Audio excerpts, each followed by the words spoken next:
I can just do this without the headset because my ears keep disappearing like I'm wearing Princess Leia's headset. There are these annoying narratives around Chelsea and their strikers that really are tired, lazy, and boring. The punditry of the world doesn't really allow for or allow the concepts of nuance of the total package of a team being how the thing works. It's very focused on a single player. They need a defender. They need a this. They need a that. When in fact, teams can improve by lifting other sections in which they're weak, right? Like, it's not a knock on Mason Mount that he's not a great forward passer of the ball. It's not a knock on Jorginho that he's not a great forward passer of the ball. They have skills, but those skills that have been emphasized, or Conte, who maybe not anymore, but was literally the greatest player without the ball in the world. You could make that argument. Like, without the ball, there's no player you'd rather have on your team than N'Golo Kante. But Mason Mount is similar. Very good presser, very good player without the ball. He can take balls and turns. But by having players like that, you're going to have problems scoring goals. You're going to have problems getting balls to strikers. So think about things in more depth. I think I would ask people and our fans who watch the show to try and think past the first line. Go 3 levels deep. Like, why is Harry Maguire a terrible defender? And all of a sudden, is it because there's no one in front of him making sure everything's fine? Why is Manchester City so good all the time? Really pick a player out and watch them the whole game. For City, I would say really watch Rodri. Watch what he does. Watch when he gets the ball from the defense, how he turns, and how he moves it. These players that are fulcrums and very important for how teams flow in their buildup, try and, we can't watch all 11 players. We do look for goals, and that's exciting. But when you want to go a little bit deeper, watch different things, right? Like, watch when Chelsea plays how infrequently someone in the middle of the park passes the ball forward into a forward that he can run onto and shoot. It's so hard for them to create anything that it makes all their strikers always look bad. Like, Lukaku looks bad. Morata looks bad. They've had the same problem for years. They don't have creative midfielders to make passes. Not everybody can be Kevin De Bruyne. I get it. That's fine. But just something to think about. Anyway, that's my talk about deeper philosophical things about football. My concept of it's a weak link sport, or a player has some skills but not all skills. And if that player's skill is on your team, what does that do to the players in front of him or the players behind him? It's all connected. If you've played FIFA Ultimate Team, you know that all the lines connect and make things move. Okay. Anyway, let's go through the schedule, and I'll put a little blurb onto every single game as I go through them. I'm going to use the betting lines. The first game of the day is Tottenham Hotspur v Wolves at Tottenham. The line on our friends at betUSA is Moneyline, Tottenham minus 265, and Wolverhampton Wanderers plus 750. That plus 750 is looking a little juicy. The draw is 425. I kind of like it. I don't want to necessarily bet it. So Wolverhampton Wanderers come into this game. They've just made another transfer buy. They are trying to get their team together. They have played well. They are, I believe, 0-2, or they have a draw. Wolves are sitting. Where are Wolves? Wolves. I'm looking at the table. Wolves. A draw and a loss. They probably they're at -1 goal difference. They probably should have beat Fulham. Podence and Neto are getting on the ball. Their issue is with the striker. They're trying to change the way they play, but I don't think they have played poorly. This is a gut check game for Spurs. Can they break Wolves down? Wolves have been historically a good defensive team. Plus 750 for Wolves money line says that people believe that Spurs are going to win this game. For me, I think it's a stay away, but it is juicy, and I have thought about it quite a bit. Spurs minus 1.5 goals, so -2. They're giving Spurs a chance. It's plus 110. So they think that Spurs can't beat. If Spurs win, they're only going to win by 1 goal. So they're trying to get you to bet more than 1 goal win. That's kind of a good bet. I think if you're going to bet Spurs to win, winning by more than 1 is an interesting bet at plus 110. Interesting game. I would say stay away from this one, or stay away. I think Conte's going to have the boys fired up, especially Spurs at home. Next game, Fulham v. Brentford. Brentford, we know, are coming off the huge win against Manchester United where they completely dominate them. They are almost at the top of the league. Brentford are 1-1 with a +4 goal difference. Only 2 undefeated teams in the league. Fulham are yet have 2 draws, have shown a good account of themselves. They probably could have beat Wolves if they'd made their penalty. Jose Sa, again, is the master of saving penalties and going above his expected goals number. But Fulham have looked good. I think they've done good transfers. Their midfielder of Paulinho, I would really want to have a look at Paulina from Portugal. I really want to have a look at him. Apparently, he's very good. But I have a lot of concerns. Any team with Tim Ream in defense at 34 years old, he's shit on the U.S. team. How the hell is he supposed to be good for Fulham? So I don't trust him at all. But and Brentford will send Ivan Toney and Mbeumo towards his side. So you can expect this one to be a tough one. These two teams have a really big history in the championship. They both sort of fight with each other. There's a song that Brentford sings as we are going up and Fulham's going down. Completely unnecessary, but they just have a beef from the championship, which is good. They're both in West London. So this is actually a pretty local rivalry, but there isn't any beef that we know about yet. Maybe this is the game where it can really kick off. These are the great things about promotion and relegation, about the size of England.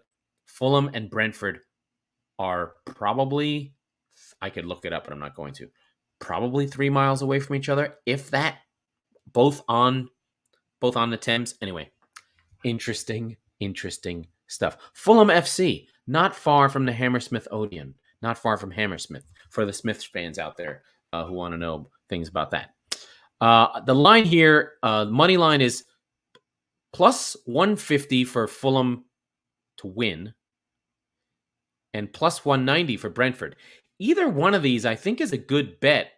Nice juicy number here for either one at plus 150 for Fulham or plus 190 for Brentford. It's kind of a pick 'em. I think I would look for Brentford to. I think I like Brentford at plus 190. The draw is plus 245. It's not a stay away. I think you could pick either one. So I would recommend whichever you like better. If you come from Fulham USA, take Brentford plus 150. If you really like what you saw from Brentford against Man United, take them at plus 190. Maybe work them in to a couple of other items. Even the handicap is a pick 'em. It's minus 125 for Fulham, plus 105 for Brentford. I'm gonna not sit on the fence, and I'm going to say let's hit Brentford on the plus 190. Also, another game with 2 teams. So after that, these are the 10 a.m. games. Tottenham is the early game, so the noon kickoff, and then the 3 p.m. games. We have a bunch here, so we should get a decent goal rush. If for those kids on Peacock, we're going to have 1, 2, 3, 4 games, and we'll cover those in order. That was the 10 o'clock game, was Fulham, Brentford. The next game is Palace versus Aston Villa. 2 teams that get off the schneid. I think Palace has played really well. They had a plan against Liverpool. They sucked up pressure. They did get a 1-1 draw. Wow. At Anfield. Hard. Let me tell you, as a City fan, getting anything from Liverpool at Anfield is fucking impossible. Getting it against Palace is even more crazy. They're playing Aston Villa, who got their win. This is at Selhurst. Palace to win is plus 155. Aston Villa, a tasty plus 195 on the money line.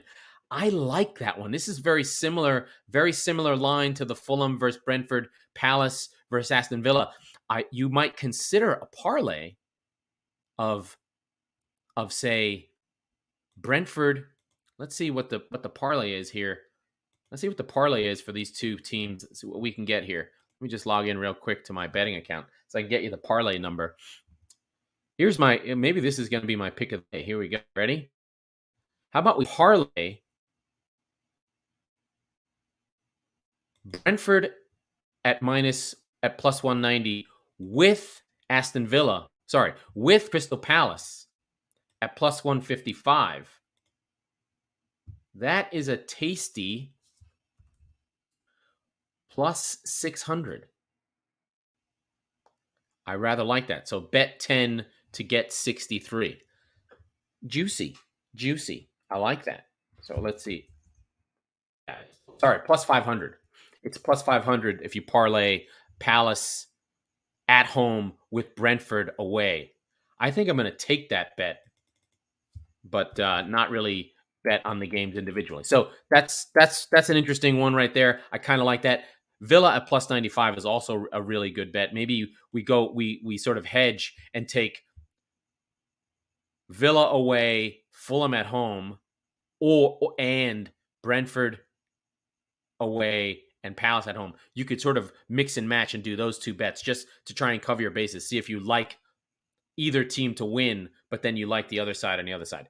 Interesting bets. These are sort of fun ways to sort of play with the game. But I really like these two games. These are going to be really competitive games. Two teams that are evenly matched. Fulham and Brentford, recently promoted versus highest scoring team in the league in Fulham. Brentford, we already know about. Then Palace coming off a big win at home against Villa, who just played well. So in two interesting games back-to-back in the 10 a.m. window. Then we have Everton against Nottingham Forest. Everton are at home or minus 105, getting half a goal at minus 110. Nottingham Forest plus 320.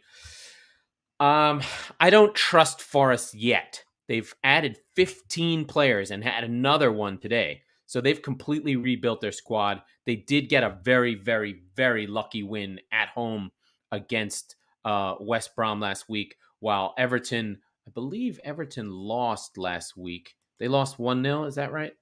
Let me just double check. Everton last week. Yeah, Everton lost to Aston Villa. There we go. Everton lost to Aston Villa 2-1, but at home they're a different proposition. You should expect Everton to come with force, come with energy. We still don't know where the goals are going to come from, but I would expect Everton to try to, as a favorite. I think a good bet for this game would be the plus 250 on the draw. Everton are really bad, and I think I like Steve Cooper much better as a coach than I do Frank Lampard. So for this game, I think I take the draw at plus 250 rather than Everton to win at minus 105 or Nottingham Forest Moneyline plus 320. I'd go for the draw here and see if Forest, and this is a draw is really a bet that Everton can't score. That's my guess there.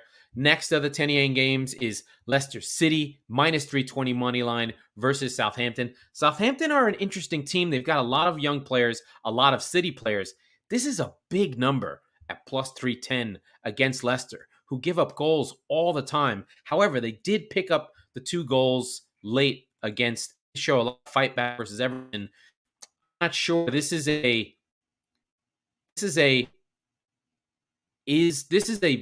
line here at plus 310 for Southampton asking, is Southampton terrible?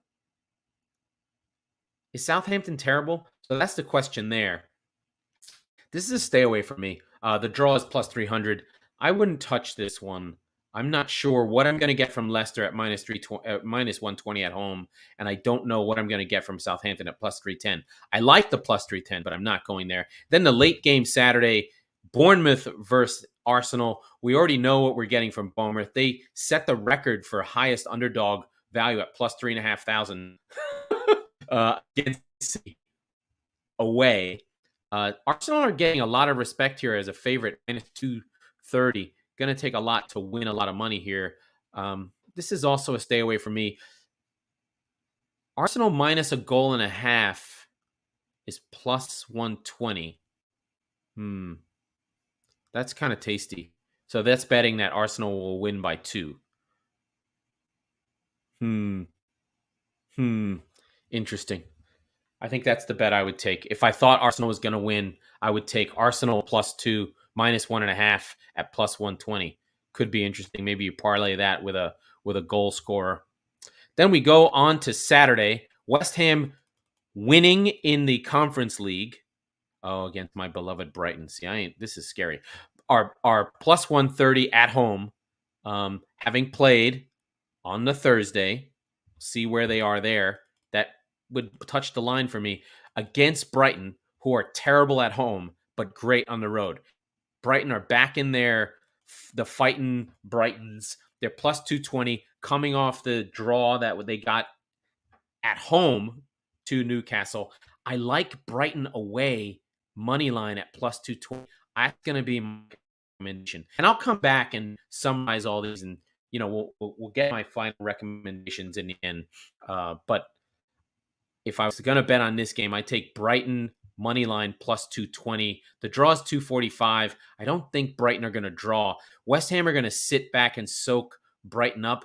Brighton will just need to get a goal, and I think they can hang with Brighton. I don't think there's that much between these teams. I just don't trust West Ham coming off the Thursday game against Brighton away, who are a really good team on the road. Next game, Sunday, is Leeds versus Chelsea. Leeds are a +500 at home against Chelsea. Leeds shipped 2 goals in the last 15 minutes of that game. I don't think they're quite ready. I wouldn't touch them at +500. That's a really crazy dog, but crazy money has chased this before. Putting $10 on Leeds could win you 22 at +500. So not bad, but not a game I would touch. Not a game I would touch.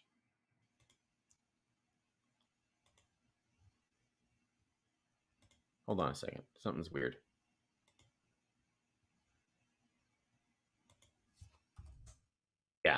Yeah. Leeds +500, $10 will win you 50.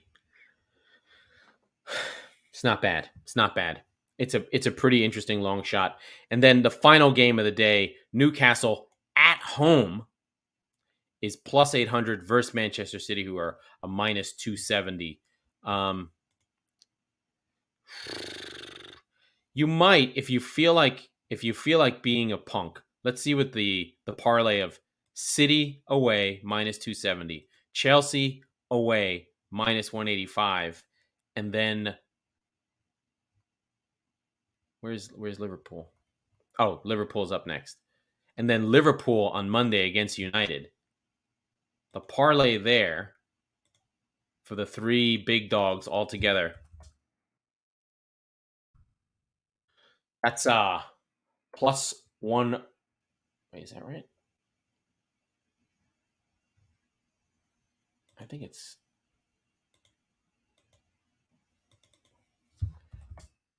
and I'll win you 23, so that's +200, something like that, to win all 3. It's a little risky. But a bet worth giving a shot to. So, but I think those dogs will all win. You're just not going to win much just doing those. You have to parlay the 3 together. And we're going to the Monday game. Monday night, the big one, Manchester United at Old Trafford against Liverpool are a +450 underdog at home. Crazy. That is a crazy large number. Now, last season, Liverpool beat Manchester United over and over and over again. They outscored them 9-0. I wouldn't touch that +450. There's a reason that number is that high, but if they're going to win a game, this is the game. I would recommend one prop bet, though, and it is Ronaldo to score anytime is +175. He is a man of the moment, and I have not seen good stuff from Van Dijk. They still have injuries at the back. The midfield's a little bit shaky, so I don't know how Liverpool are going to play. But I would put a flyer on Ronaldo to score at plus 175. It's not too crazy. Not too crazy. There's tons of prop bets that are really fun that you can really mess around with. This if you want to look at some of the crazier big numbers, United to win by 4 or more is plus 6,000. The one that's interesting is halftime, full time, draw, and then Liverpool to win is plus 375, which is United hanging on, or Liverpool is plus 150. So that's saying Liverpool will be winning at halftime and win at full time. Plus 150. Not that bad. And then the wild one here would be Liverpool winning at halftime, Man United winning the game at plus 330. Plus 3,000 and 3,300. Wild lines, crazy numbers. So this is sort of fun stuff that I do, and I kind of go through it. So let's go through it really quickly. Again, Spurs at home versus Wolverhampton Wanderers. That's minus 265 for Spurs, plus 750 for Wolves. I'm not touching that game. My bet there, I'm not touching that game, but if you want to, the draw is a tasty plus 425. Fulham v. Brentford plus 150 for Fulham Moneyline versus Brentford's plus 190. I recommend taking Brentford plus 190. Palace v. Villa. Aston Villa. Palace is at home. Take plus 155 with Villa there as an individual bet. That's a nice one. And then the parlay, just so you can get a little bit of hedging for my friend Brian, is the parlay is to take a parlay of Fulham and Aston Villa to win and bet against yourself. I know these are things that oh, you could do all four. Wow, I don't want to do all four. No, that doesn't work. Anyway, the parlay could be interesting there if you want to mess around with either one on that. But I'm going to take Brentford plus 190 and Villa plus 155. I'm going to put 10 Shinolas on each one just to have a little juice on the games.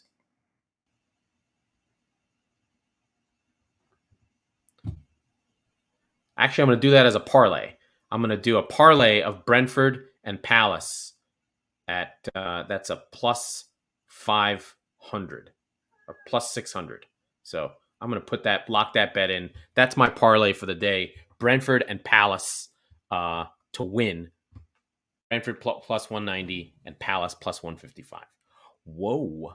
So that's the betting section. And then, of course, the other one that I liked that I think is interesting would be the draw against Everton and Nottingham Forest. And that's really to say I don't think Everton can score. So the draw is plus 250 for Everton and Forest. Okay. Now, in other news,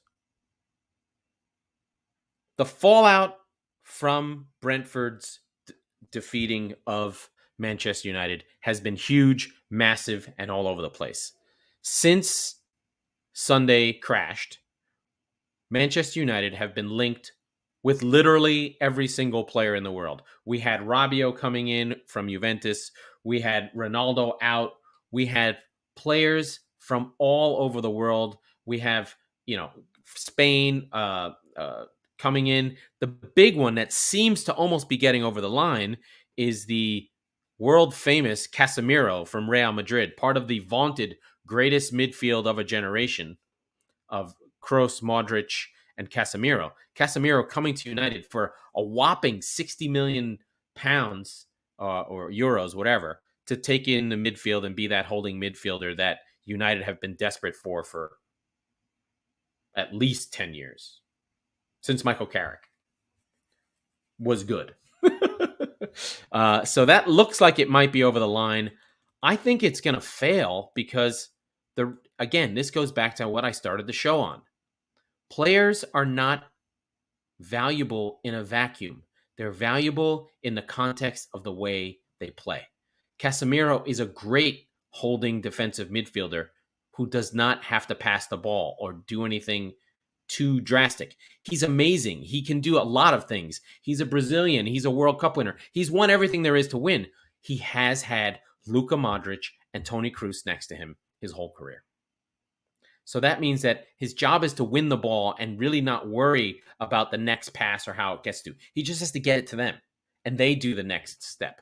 So I think he, in a vacuum, he needs to either work he would have to have a partnership with Eriksen, would be my guess, because Fred or McTominay just aren't going to work. But he is a galvanizer. He's a leader. He's got personality. Casemiro is a lot. But I think that they're missing out on the context of what makes Casemiro great versus Casemiro himself. Casemiro is a cog in a wheel, not the center of the wheel. Anyway, that's my take on it. If United signed Casemiro, they're still terrible. They're in complete crisis. They need to sign at least 5 players, and it doesn't look like they're going to sign any. So that's been going on. We've had striker calls for Chelsea. Lots of players coming into Chelsea. Again, we talked about that earlier. So this weird thing that's happening with the season being compressed. So there's more games. There's going to be midweek games coming up next week, and Mike and I will talk about that. And the transfer window sort of staying in the context of what it always has been. So the season started early. There's more games in the month of August, but the transfer window is ending the last day of August. So essentially, we've taken this thing that used to only sort of be around while you were playing for 3 game weeks. So the season would start middle of August. You'd play 1, 2, 3 games at the most before the window closed. Now you're going to play 6 games or 5 games and really have your team be disrupted while there's speculation of players coming in and out. So it's an interesting dynamic that's going on around the league in that regard. So a little bit of a funky process this year because of the World Cup, which in still almost 100 days away, very close to being live, very close to being available, very, very crazy. Anyway, those are my picks. My pick is Palace. My parlay is Palace and Brentford. Touch that. Take Ronaldo to score against Liverpool. It's plus 125. And that's the schedule. Mike will be back on Monday. I'll be able to talk for more than a half an hour. I seem to be only able to talk for a half an hour when I do this show on my own. So it's actually perfect. The shows are usually an hour long. And with Mike here, we actually give each other an hour each. So very interesting that happens that way. Anyway, we will speak to you soon. I'm getting out of here. Just going to go find my read just because I get it wrong every time. I've been reading the same exit for every show since forever, and I still can't get it right without reading it. Okay, that was the Squeaky Bum Time Podcast with Mike Salerno and Laurent Cortines. Mike wasn't here. We are the football wing of the Chop Sports Network. We record on Tuesdays and Fridays, so be sure to subscribe wherever you get your podcasts. Please rate and review the show. Rate and review the show. It means everything. Without it, we're nothing. And we'll see you on Monday.